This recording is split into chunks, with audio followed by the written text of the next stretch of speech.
Thanks for staying with us on this morning's broadcast on News Central Television. I am Joe Hansen here with the updates, especially looking at the top stories for this hour on News Now. Zamfara governor expresses regrets over accidental airstrikes, hails Nigerian army. Government files murder charges against ex-Queen Naomi in Oyo State stampede. And ECOWAS condemns deadly attacks in Benin, expresses solidarity. Talking about Benin Republic. We'll talk about these stories and more here on News Now. Do well to stay with us. Stories coming up in a moment.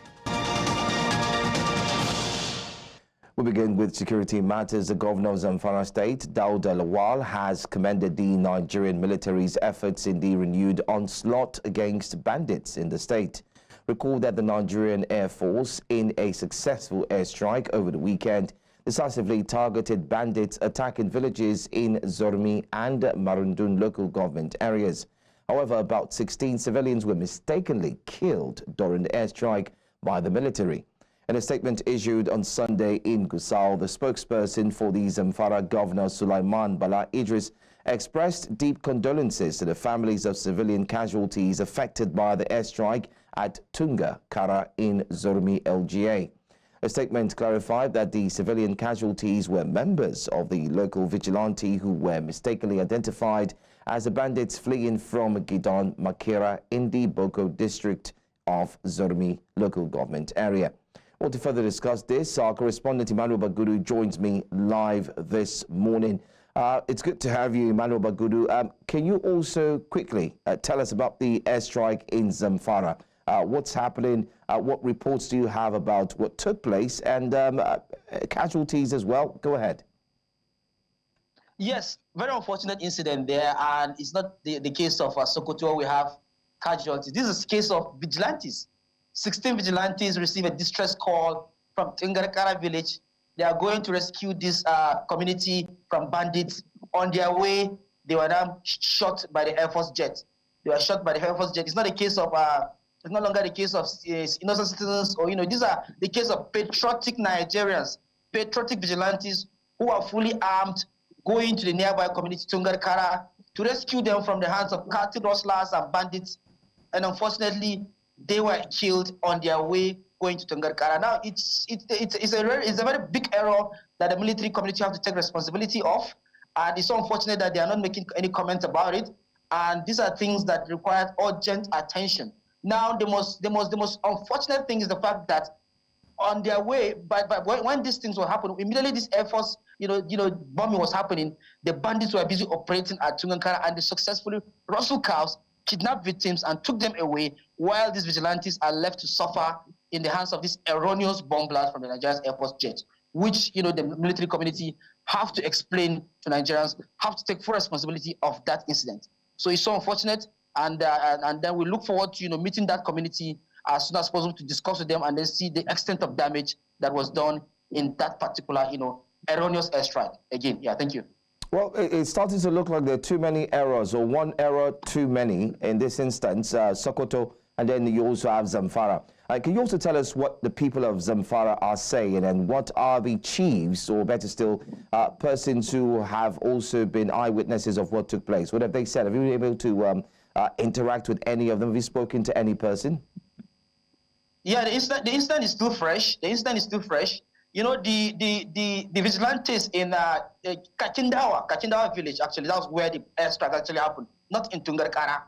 Kachindawa, these guys were staying in Kachindawa, and they were called by, it happened late Saturday evening. So it's too early to, get, a concrete statement from authorities. I think it's too early. By the time it's probably evening or the morning tomorrow, you'll be able to get concrete, reply from either the military authority or from the chiefs or from the deceased, from the bereaved. So the issue is, this incident happened late in the evening. These guys were mobilized themselves as usual to go and save this community. And then on their way, they were mistaken to be bandits. So it's a very, very heartbreaking situation, because you can imagine somebody, waking up, putting his effort to make sure that he or she save his brother community, his innocent, his neighboring community, and then he's been killed. And then up to this moment, this is 24 hours. We are not getting a very concrete statement from the Air Force or the military. All they tell us is that they are going after bandits, after killing. They are scattering. They are taking over Bello Trujiscam and all that. Of course, we know Zurumi and Maradun have been suffering from banditry. But this incident is something that requires some kind of communication. It simply means there is no communication between the local vigilante and the military. Because the 16 persons that were killed are members of vigilante group going to save the people of Tungarkara from bandits, of which they were killed. And then, of course, the bandits had their way. We're told they rustled their cars. We're going to find out from both Tungarkara people and then, of course, Kachindawa people. So it's too early. By the time it's late evening or tomorrow morning, we're going to get concrete information. We're going to make sure that we get reliable information from the military. And then, of course, the people who lost their family members, the members of vigilante also belongs to families, their wives and their children are going to find out how they are doing and whether there is any form of compensation. So far, so good. So it's too early, but by evening, we're going to give you more details. Thank you. Thank you so much, Emmanuel Bagudu, for joining us and putting a lot of efforts there to ensure that you uncover what really took place. And also, we look forward to hearing from the Nigerian military as well. Thanks for your time, and we look forward to joining you again, especially when you go ahead to uncover what really took place. Thank you very much. Yeah. Let's still stay on security matters now. The Nigeria police has called on its officers and men to imbibe professionalism in the discharge of their duties. The Assistant Inspector General of Police, Zone 1 headquarters in Kano, Northwest Nigeria, made the call after decorating newly promoted officers of the zone. News Central's Emmanuel Bagudu again decided to follow through with this report. A very significant event at the Zone 1 headquarters of the Nigerian police in Kano. The event being witnessed by many, including friends, family, popular Islamic cleric and commander of the Kano Hisbah board, Aminu Daurawa. The AIG, after decorrecting the senior officers, tasked them to live up to expectations of the public, saying that the new ranks are not for formalities. The promotees should know that they have actually now more responsibilities. The office is embedded with more. You have to work hard. You have to actually show that, yes, you want that promotion. You have to actually work hard to prove that that promotion, you want it. Influential Islamic cleric and commander of the Kano Hisbah board expressed gratitude to the police, saying that the business community in Kano continues to rely on their expertise. Everyone is asleep with their families while you are awake on patrol, either with sticks or with guns. You are just interested in securing everyone. You want the public to sleep. You want the public to be happy. You want everyone to be comfortable. Those that want to pray will pray. Those that want to sleep will sleep. Those doing businesses will do their businesses. This type of work have great reward if one put his or her mind into it. Thanking the Almighty Allah for keeping us alive to witness this very special day in our lives, or in our career rather. And I want to equally express my gratitude to the Inspector General of Police who deemed it fit to promote us to the next rank, and to our amiable AIG and his management team. The police in Kano say they will introduce more innovation in the year 2025 to boost their fight against crime. In Kano, for News Central, I am Emmanuel Bagudu. All away from that story now, let's tell you that members of the Radio, Television, Theatre and Art Workers Union of Nigeria, RATTAWU, Lagos State Council, held a peaceful protest at the LTV complex in Lagos. The union is demanding the implementation of the new minimum wage and migration to the Oracle platform for seamless salary payments. The protesters carried placards and banners expressing their frustration with the authorities' refusal to address their concerns. RATTAWU is seeking improved working conditions and fair compensation for its members. The union's demand have been ongoing, and the peaceful protest aims to bring attention to their plight. Our correspondent Bernard Akede joins us from the scene this very moment having joined us earlier on during the Breakfast Central hour. Bernard, it's good to have you join us again. While you spoke earlier on to the protesters who indeed shared how aggrieved they are concerning the minimum wage, can you tell us what has happened from that moment up until now? Has there been calm? Have more persons joined the protest? Has there been any presence of any member or representatives from Lagos State? I'll try to keep my voice down a bit because the NUJ chairman, Lagos State chapter, is currently addressing the crowd. From the last time I spoke to now, there has been a procession from the entrance of the premises all the way down to Eko FM and then down to radio, now down to Traffic Radio. For those who are familiar with these premises, you know that it holds the TV station, Lagos State Television. It also holds Eko FM, Radio Lagos, and Traffic Radio, which is where we are now.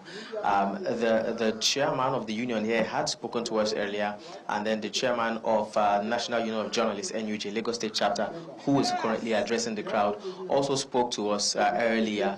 Now we're in front of Traffic Radio. The GM of Traffic Radio hasn't spoken, but he's on standby here. We're hoping to get word from him.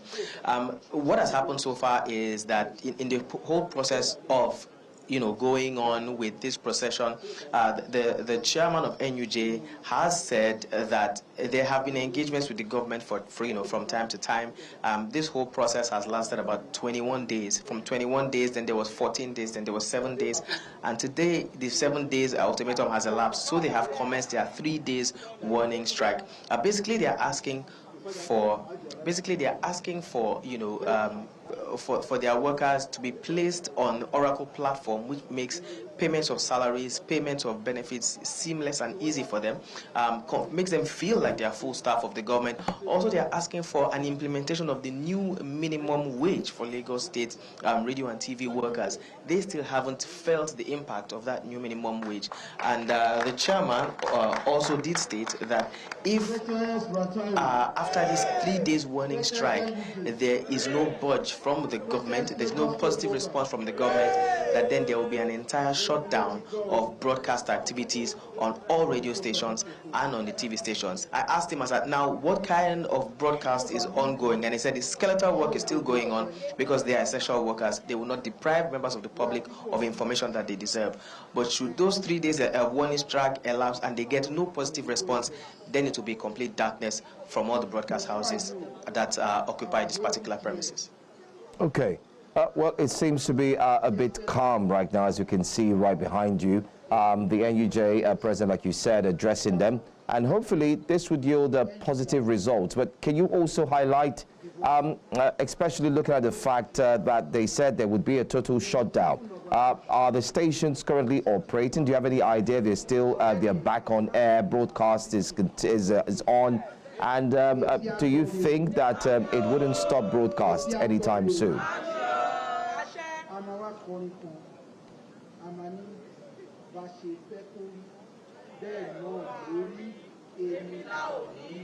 Well, yes. So I asked that question twice, and I was told that broadcast is still on skeletal broadcast, as I was told. So it's possible that the actual that proper programming may not exactly be what you will get right now if you tune to the stations, LTV, Radio Lagos, Eko FM, and Traffic Radio. It could be that some of their major programs will be running, but then not everything that you will get on a regular working day is what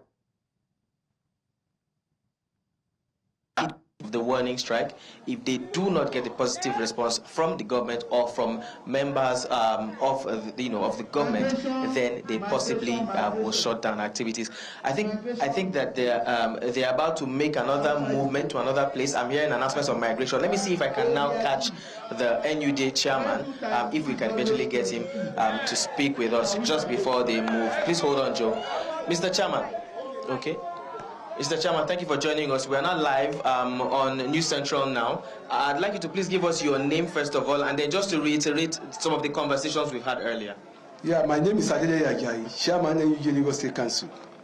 What we are here for is agitation for integration into the Oracle database system, just like what is transpiring at the federal level, EP system, so that workers' salaries can be seamlessly paid and other entitlements without each.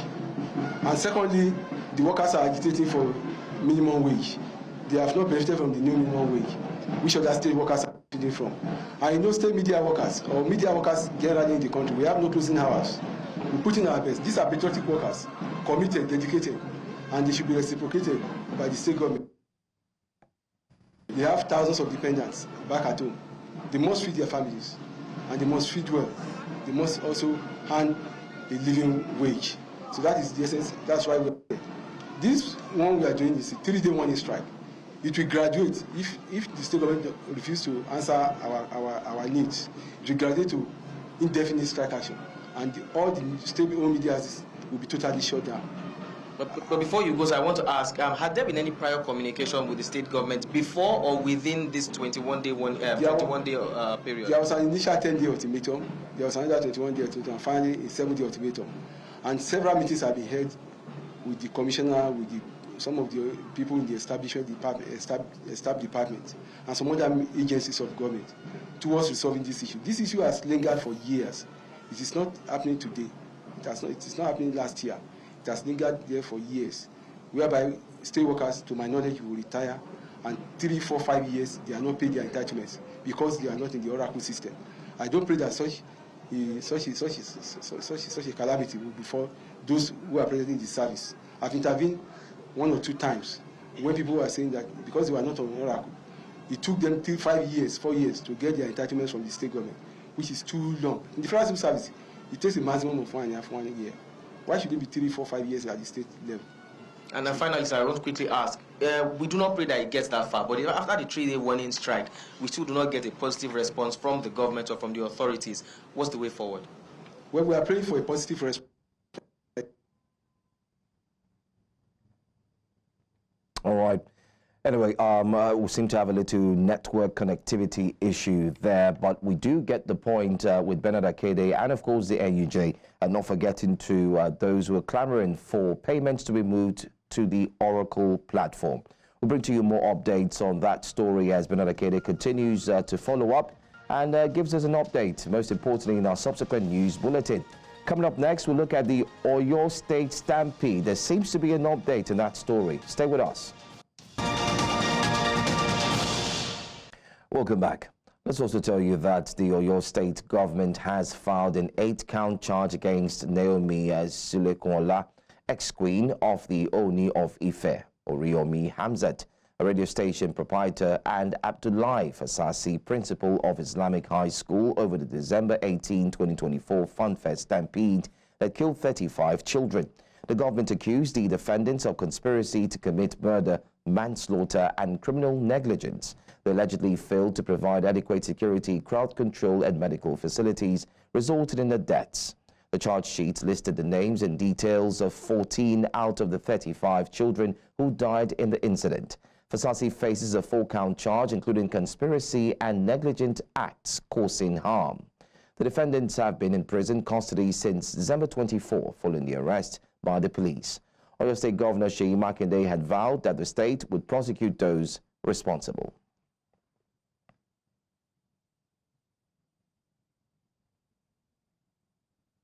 Well, away from that, the former President Olusegun Obasanjo has recalled how former President of the United States of America, late Jimmy Carter, stuck out his neck to save his life by seeking his release from prison under the late head of state General Sani Abacha.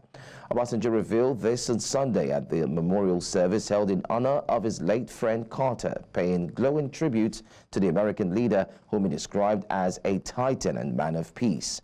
The former Nigerian president also said Carter paid a visit to Abacha solely to plead for his release.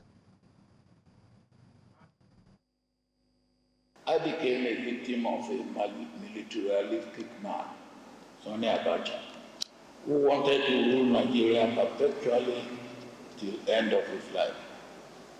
President Carter was one of my foreign friends who stuck their necks out to save my life and to seek my release from prison. On President Carter's visit to Nigeria, he got Abacha to agree to take me from detention to house arrest on my farm, but that did not last for too long. Many other friends and leaders intervened, but President Carter was the only non-African leader, according to my information, that paid a visit to Abacha solely to plead for my relief. I will remain ever grateful to all who work for my relief. I will remain ever grateful to all who work for my relief from Abacha's gulag. The National Assembly, through its Joint Committee on Industry, Trade and Investment, has criticized Nigeria's border closure policy, describing it as ineffective in addressing cross-border crimes such as banditry and smuggling. During the 2025 budget defense session with the Ministry of Industry, Trade and Investment, lawmakers expressed frustration over persistent security and economic challenges stemming from the porous nature of Nigeria's borders with Niger and Chad. They warned that the nation might be deceiving itself with the current approach. Chairman, Senate Committee on Industry Francis Fadaunsi argued that the border closure policy is counterproductive. He suggested that officially opening the borders could prove more beneficial than maintaining the illusion of a closure that fails to curb smuggling and insecurity effectively.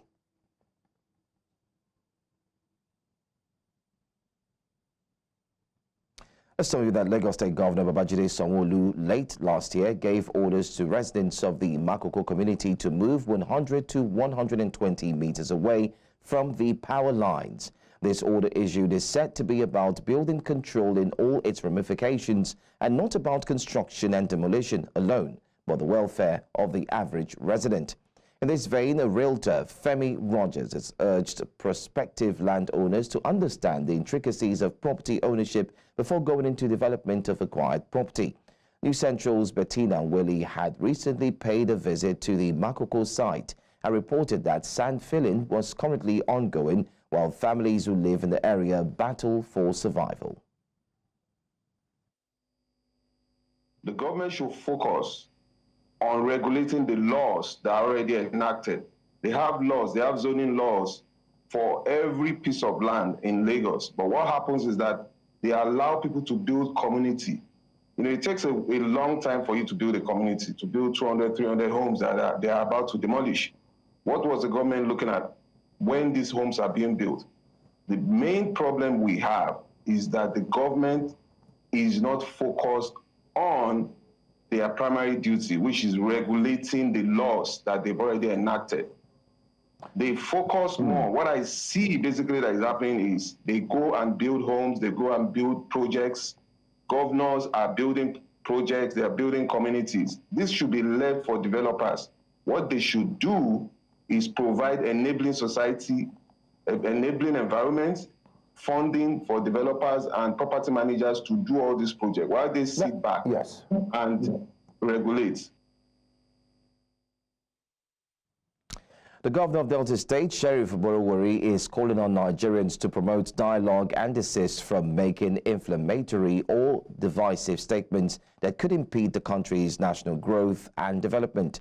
Governor Borowori revealed this at a special Thanksgiving Mass to mark the 2025 Armed Forces Remembrance Day held at Emmanuel the Savior Catholic Church, Asaba, Delta State capital. News Central correspondent Austin Azu reports that the Thanksgiving Mass was attended by serving and retired officers of the Nigerian Army, top government functionaries, and other state dignitaries. I would like to use this opportunity to appeal to all Nigerians to embrace dialogue and abstain from inflammatory rhetorics and divisive tendency in honor of our fallen heroes and legionnaires. We owe it as a duty to them and to our nation to emulate their examples of sacrifices and commitment and the pursuit of paths of peace, unity, and justice. Let us also not forget to pray for global peace at this time, especially for the peaceful resolution of the Israeli-Palestinian war and the Russia-Ukrainian war. From development, Rivers State Governor Siminalayi Fubara has said that it is more rewarding to celebrate the military and members of the security agencies for their contributions and sacrifices while they are alive and not just when they are dead. Governor Fubara spoke at the interdenominational Thanksgiving service held in commemoration of the 2025 Armed Forces Remembrance Day celebration at Our Lady of the Holy Rosary at Chaplaincy Catholic Institute of West Africa, Rumiobekwe in Obiakpo local government area on Sunday. But I want to say that our government will not be a government that will put its energy only remembering the late legionnaires, those who have died in the cause of defending the cause of this country, and their widows, but to also support strongly those people that they have left behind, so that the remembering after this time will not be for those who died, who lost their life, but even those who lived will be remembered because of what the government and the good people of River State did for them. So I want to change the narrative a bit. Let it not just be for those widows, those who have accorded casualties of the survival of Nigeria. Then let it also be people will be remembered that government took the right decision for them and they grew, developed to be something great in our country. Country is dynamic and diverse as Nigeria. The inclusion of youth and women in key sectors like politics and other influential sectors remains a pressing issue. Today we explore the barriers young people and women face in gaining seats at the decision-making table. News Central's Chidima Ona has more on this developing story. In Nigeria, the youth population is growing. Yet their voices often go unheard in the corridors of power. Despite their energy and potential, young Nigerians encounter numerous challenges that hinder their participation in politics and other influential sectors. I believe the first thing to do is to ensure that there is more engagement of young people at the grassroots level. And before that engagement should start, there should be a form of capacity building, we are only as good as what we have already consumed in our minds as young people. So if the only thing we have been able to consume now allows us to just, want to run away from the country, want to leave the country, then anytime you bring us to the table, the only thing we want to think about is how can we facilitate more ease of access to be able to run away. You cannot govern people that you do not relate with. So young people are needed in governance to be able to lead or drive initiatives that are targeted towards them because they understand their concerns. While youth struggle for representation, women face an equally daunting battle. Despite strides in gender equality, the lack of inclusiveness in politics and other areas remains glaring. Weighing in on the discussion is the wife of the former governor of Oyo State, Bukola Ladoja. Some men always see women as a weakling. Even if you are better than the men around you, they still see you as a weakling. And the first thing when you go for your interviews, especially when they have any chance or any opportunity, is just to want to, take advantage. I won't say more than that. First of all, must be visionary. And you must be resilient, and you must make up your mind that you want to achieve what you want to achieve. Women face a lot of challenges. The first one is scarcity of opportunities. And the second one is lack of education. We thank God that things are getting better. There's more awareness. But certainly we need to do more to educate our women more and to also avail them more opportunities in politics and in every other facet of our life as a people. As Nigeria looks to the future, the call for greater inclusion of youth and women grows louder. The road ahead may be challenging, but with intentional efforts, change is possible.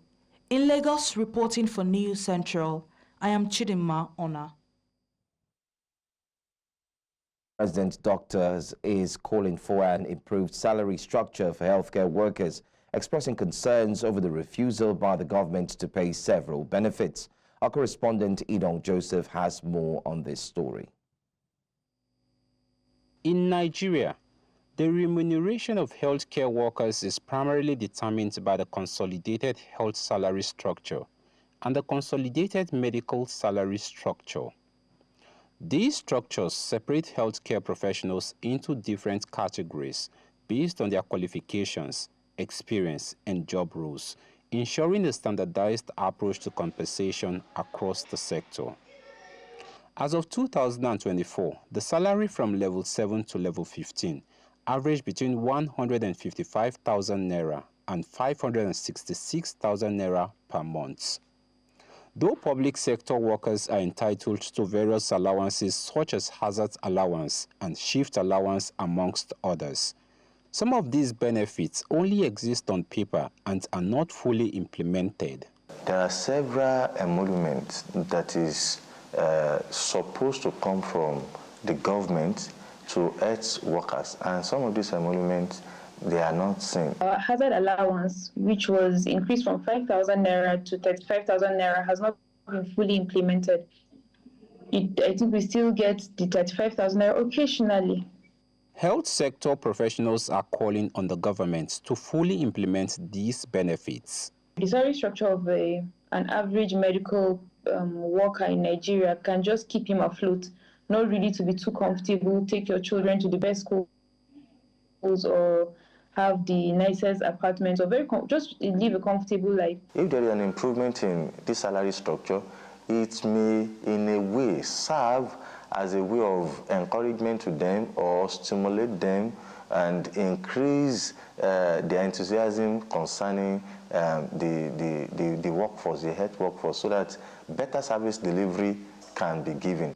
Some others are calling for improved medical infrastructure. As much as we want to create more health facility, have we thought about the infrastructure that will be there, the manpower, the health worker that will be, that will serve in this facility? So these things we should make it go pari passu, so that all the sectors are, there are challenges. There's need for more money, but we have. We commend the government for giving what they are giving already, and we want to make sure that we want to set up our sector, the civil society sector. We want to make sure that this money is well utilized. With over 653 billion naira proposed in the 2025 budget for the health sector as capital expenditure, it is hoped that when passed, this investment will lead to better infrastructure than what currently exists. In Abuja for News Central, I am Idong Joseph. Coming up next here on News Now, ECOWAS condemns deadly attacks in Benin, expresses solidarity as well. Stay here, we have details of this story coming up.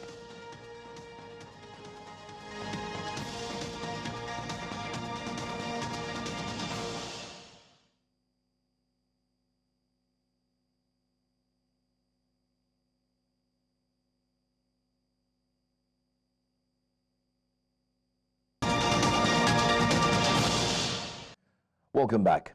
The Economic Community of West African States has condemned the recent violent attacks in northern Benin that claimed dozens of lives.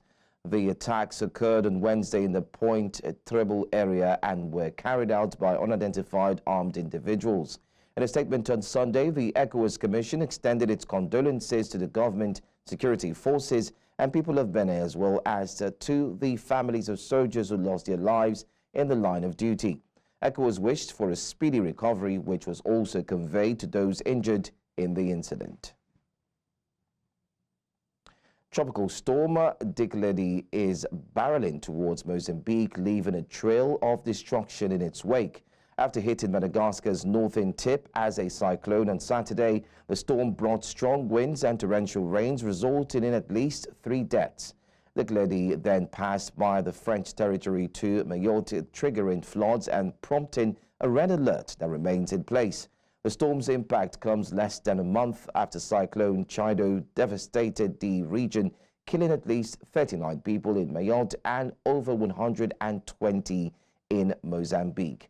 The Glady is expected to intensify over the Mozambique Channel, potentially becoming an intense or very intense tropical cyclone. Pas qui est impressionné, on est traumatisé. Avec tout ce qu'il y avait ici, là, on est traumatisé déjà avec Chido, là, et puis ça, là, on a plus de mots. Hein. Là, je vais dormir chez ma soeur, je ne dors même pas chez moi ce soir, je vais dormir chez ma soeur. Parce qu'en plus, ils disent qu'il y aura encore de la mer qui va monter, qui va remonter dans le village, donc je ne vais pas prendre le risque de dormir chez moi. Kennedy, contrairement à Chido, ce que dit Kennedy, c'est plus de pluie.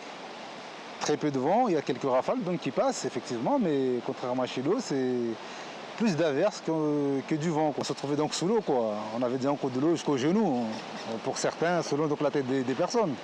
Moi, pour ma part, oui, j'avais donc de l'eau jusqu'aux genoux. The Indian Ocean nation of Comoros held elections for lawmakers on Sunday despite many opposition groups boycotting the vote, citing a lack of transparency. Comorian President Azali Assoumani's eldest son, Noor El Fath Azali, is running for a seat in a constituency outside the capital, Moroni. Voting booths opened late due to delays in receiving materials, and polls closed 2 hours later than scheduled due to bad weather. U.S. observer James Bonds noted that officials had to improvise voting booths, compromising voter privacy. President Assoumani, who was re-elected in January 2024 amid disputed votes and deadly protests, has been accused of growing authoritarianism. He thanked opposition candidates for participating, emphasizing the need for constructive opposition. On en a vraiment besoin, mais on aurait aimé que ça soit une position positive, nationale, qui réclame pour l'intérêt du pays, mais pas pour leurs intérêts propres. Principal enjeu des 5 ans à venir. Alors pour moi, ce serait que nous puissions avoir une assemblée qui accompagne le chef de l'État dans la réalisation des différents projets qui ont été initiés depuis son arrivée au pouvoir, pour qu'on puisse enfin être un pays émergent à l'horizon 2030.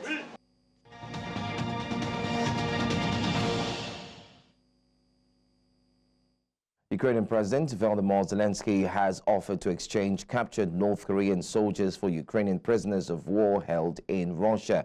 This comes after Ukraine confirmed the capture of 2 wounded North Korean soldiers in Russia's Kursk region.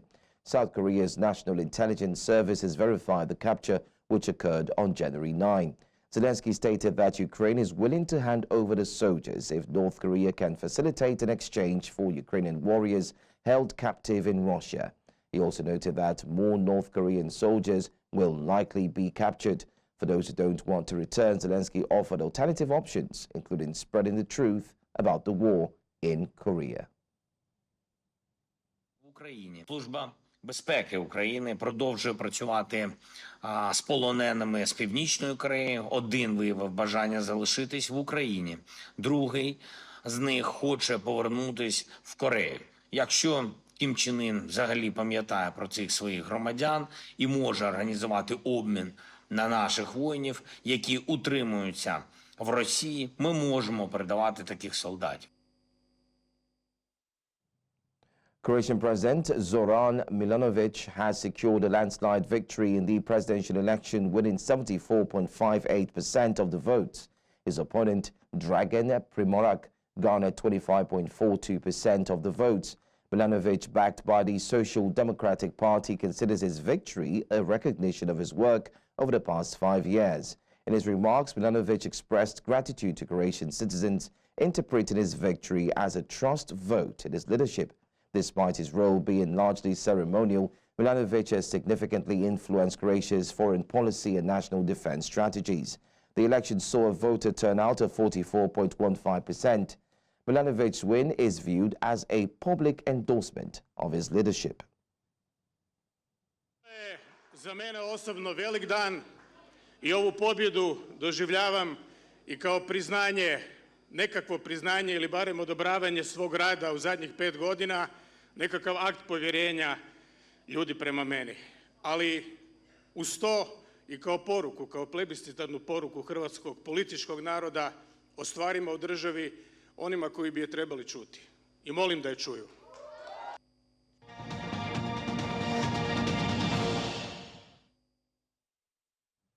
Nigeria attracted $7.6 billion in investment interests during the African Investment Forum 2024 held in Rabat, Morocco from December 4 to 6, 2024.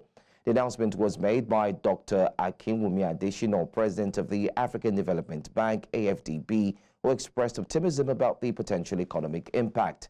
The forum saw participation from several Nigerian state governors, including those from Lagos, Kaduna, Katsina, Kwara, Plateau, and Ogun states.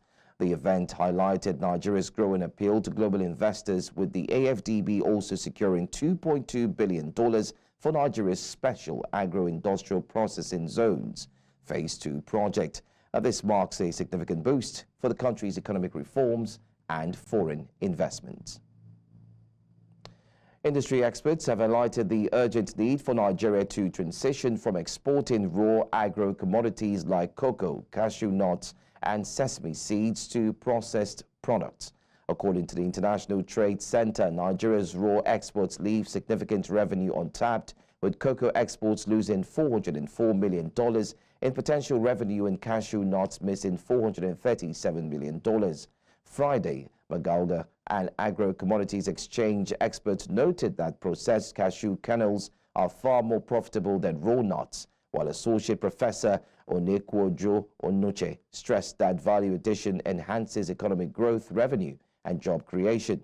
Experts advocate for policies to support processing facilities and drive value addition in the agro sector.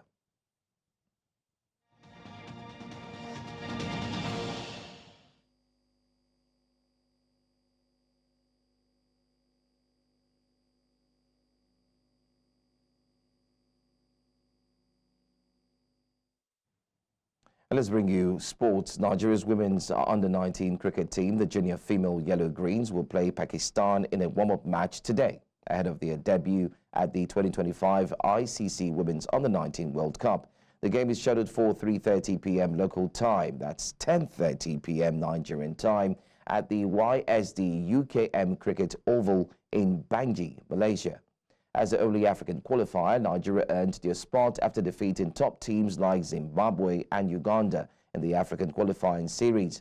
Captain Lucky Paiti leads the 26th ranked Nigerian team against Pakistan, ranked 8th in the T20 log. Nigeria, grouped with Samoa, New Zealand and South Africa, begins their campaign on January 18. Cricket Federation President Uyi Akpata hailed the achievement as a national milestone.